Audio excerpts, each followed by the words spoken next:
नमस्कार दोस्तों, मेरा नाम भव्य मंगला है। एक और बेहतरीन टॉपिक मैं लेके आया हूँ और वह है क्वालिटी मैनेजमेंट प्रिंसिपल्स। ये एक सीरीज़ है जो कि टोटल 8 एपिसोड्स की रहेगी, जिसमें जो पहला एपिसोड है जहाँ मैं समरी में आपसे बात करूँगा जो 7 क्वालिटी मैनेजमेंट के प्रिंसिपल्स हैं, और उसके बाद जो बाकी 7 एपिसोड्स रहेंगे वहाँ पे एक-एक करके इन सब प्रिंसिपल्स के बारे में डिटेल में उनसे बात करने वाला हूँ।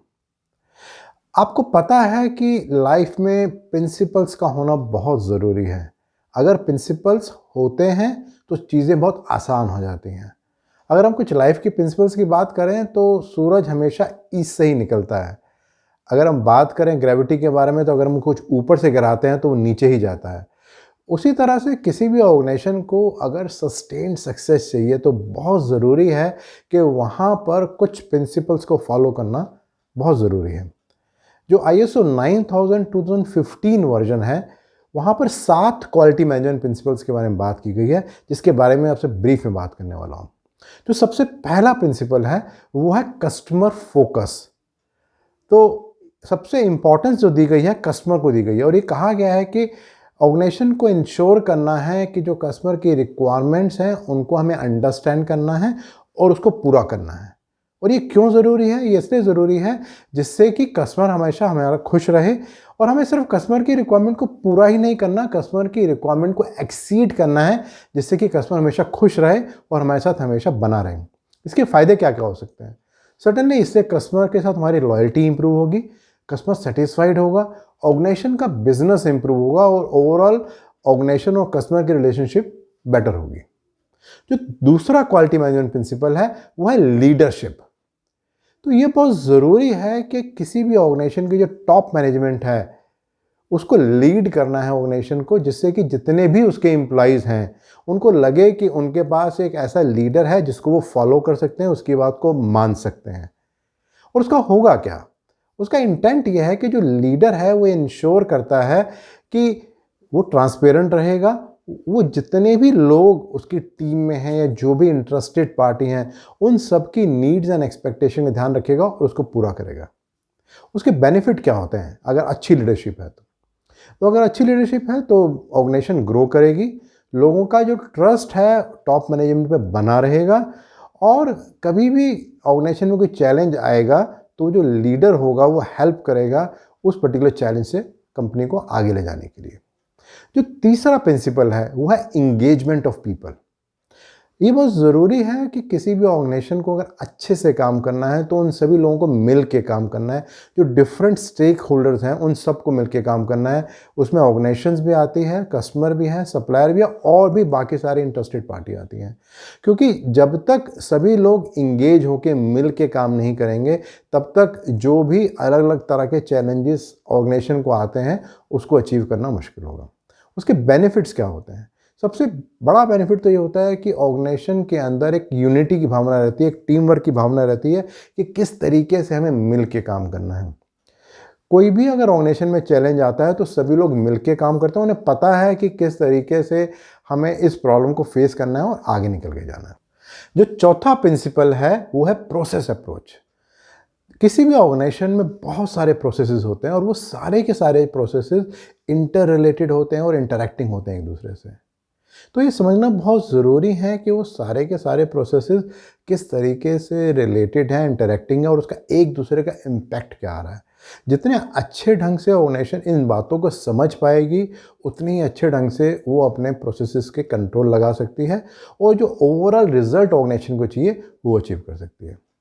क्या बेनिफिट होंगे अगर इफेक्टिवली प्रोसेस अप्रोच को फॉलो किया जाएगा?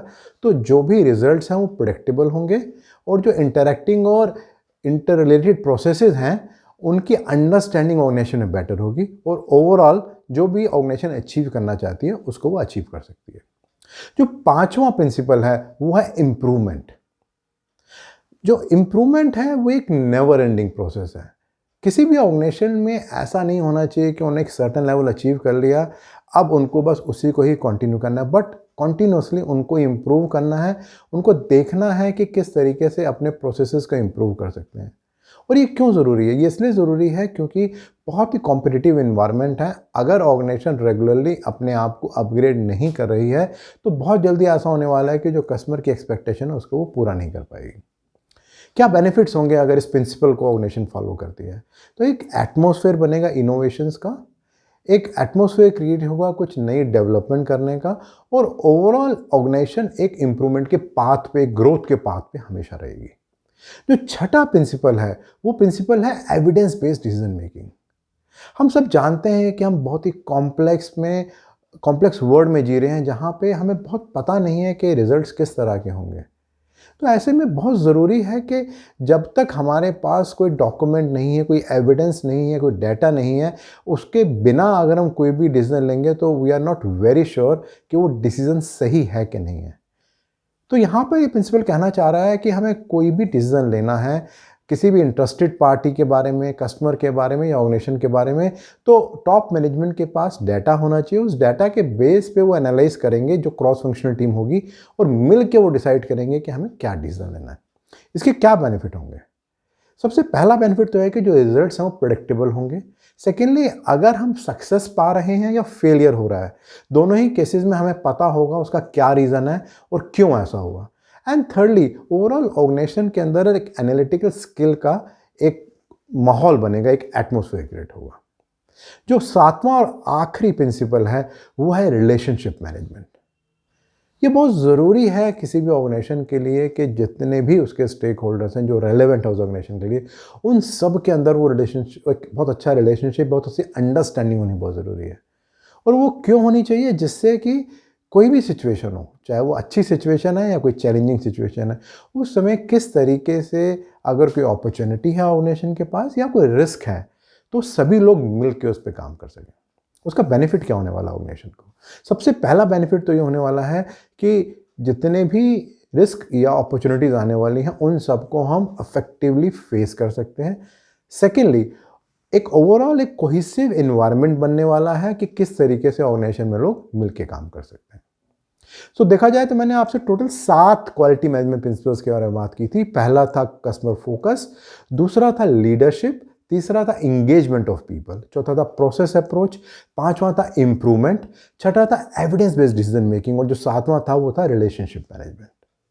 तो इससे अगला एपिसोड होगा, वहां पे मैं आप डिटेल में जो पहला हमारा प्रिंसिपल है कस्टमर फोकस, उसके बारे में बात करने वाला हूं।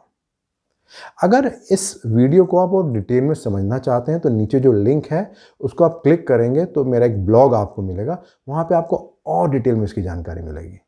और अगर आप चाहते हैं कि इस तरह की वीडियोस रेगुलरली आप तक आते रहें तो आप मेरे यूट्यूब चैनल को सब्सक्राइब कर सकते हैं। रेगुलरली आपके फीडबैक्स और सजेशंस मेरे पास आ रहे हैं और बहुत यूज़फुल हैं इम्प्रूव करने के लिए quality of videos as well as कि आपकी क्या एक्सपेक्टेशन है। तो मैं चाहता हूं कि आप रेगुलरली उसको अपडेट करते रहिए। धन्यवाद।